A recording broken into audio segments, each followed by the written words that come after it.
Hi friends, welcome back. Today we're talking about solving quadratics when we have perfect square trinomials. And so I'm going to do a quick refresh on perfect square trinomials in this video so that the rest of this lesson for, I think it's 7.2, is a little bit easier. So let's take a peek at 7.3. I just had to double check. Okay, so let's take a peek here. Solving quadratics, perfect square trinomials. Here's your notes that you want to write down. If you have x plus or minus y squared, quantity x plus or minus y squared, it looks like this. Basically, we take these two things, we multiply them together, double it, and we put that in the middle. Whatever that sign is that's in the middle also goes in the front. This is always positive at the end. So how does this apply to you? Let's take a look.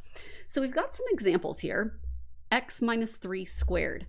All that's going to look like is x squared in the front, then use this sign, multiply these two things together, so 3x, double it, we get 6x, and then at the end we do plus, always positive at the end, this squared, so that's 9. Now let's look at this one. We do this squared in the front and we square the whole thing, so it's going to be 4x squared. We use this sign, multiply these two things together, 2x times 7 is 14, double it, we get 28x, and then we use positive, we always use positive, it doesn't matter what this is. And then we use 7 squared, which is 49. So this is really helpful when we're completing the square, or if you see things that you have to factor where it's a perfect square in the front and a perfect square in the back. Imagine factoring that if you didn't know your perfect square trinomials, because you'd have to do 4 times 49 and then find all the factors of that, and it can be a mess. Let's do it in reverse now. So as I was saying, when it looks like this, perfect square in the front, perfect square in the back. This is x, and then the square root of that is 10. And I use this sign in the front, so x minus 10 squared. So how do I know if this is a perfect square trinomial? Take these two things, multiply them together, we get 10x, double it, we get 20x. So I have factored this correctly without having to list all my factors of 10, all my factors of 100. What about this guy? Well, I know 256 is 16 squared. So I do x, and again, there's a negative here, so minus 16 and square it.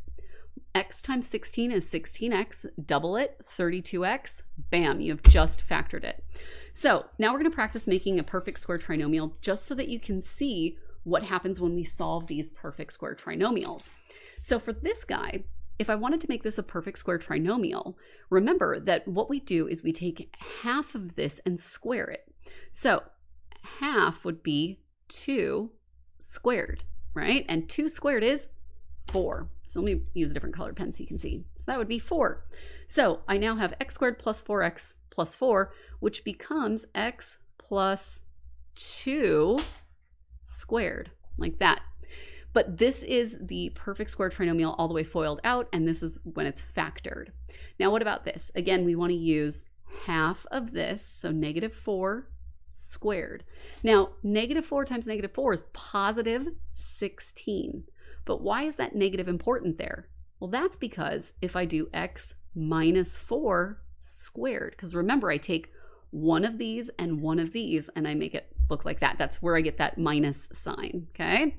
So let's look at this one. Negative 16, half of that is negative 8 squared, which would give us positive 64. That means we would have x minus 8 squared, and that would give us positive 64. Again, you can double check. 8 times x is 16, or is 8x, double it, we get 16. Oh, it's p, it's not even x. Geez, my bad. Sorry, guys. That's the only one that's not an x. What was I thinking? Now, here's a tricky one. What's half of 1? Because remember, if there's no number shown. So we take half of 1 is 1/2, and we square that. When we do that, we get 1/4, because 1/2 squared is 1/2 times 1/2. Multiply straight across the top, straight across the bottom, we get 1/4. The perfect square, to factor that perfect square trinomial, it would be x minus, I should have used a negative in here to remind me, minus, because that's that sign, 1/2 squared, and we can double check it. 1/2 times x is 1/2 x. Double it, we get 1x. So hopefully that gives you an understanding of these perfect square trinomials, and we'll go over this again in the future, but I wanted you to understand why we do this when we complete the square. So let's take a peek at completing the square. Let's look at example number 1 here. This is a perfect square trinomial because I have a perfect square in the front and a perfect square in the back. So I can make this a perfect square trinomial by saying, all right, x and I use this sign, minus 9 squared equals 16. X times 9 is 9x. Double it, we get 18x. So this, I have just factored this by making it a perfect square trinomial.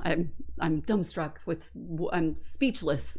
That's how I feel. I'm very excited about this. Okay, so how do we go about solving this? Well, in that case, we can square root both sides because we're trying to get that x by itself, right? And the opposite of squaring something is to square root it. If I do it to one side, I have to do it to the other. So this cancels out with that, and I'm left with x minus 9 equals. Now remember, when we take something out of the radical, we've got to do plus minus 4. Okay, now this is going to seem kind of weird, but I want you to get in the habit of doing this so that when we have irrational ones, answers, then you understand. So we're going to add 9 to both sides. What I have now is x equals, and we always put this guy first, 9, and we put the plus minus in the middle. So plus minus 4. This means I have x equals 9 plus 4, and I have x equals 9 minus 4. So x equals 13 and x equals 5. Those are my solutions. So let's see if we can try that again with another problem. This one is a little bit different. I did not mean to make that y. Pretend that you did not see that. Equals 0. Okay, so let's see if we can solve this guy. The way that we would do this is we want to get that x by itself. So we need to isolate this squared bit. So we're going to add 81 to both sides. When we do that, we get x minus 7 squared equals 81. Now I'm trying to get that x by itself, and the opposite of squaring something is to square root it. So square root both sides, we get this cancels out with this, and I get x minus 7 equals, the square root of 81 is not 9, it is plus minus 9. I'm going to add 7 to both sides.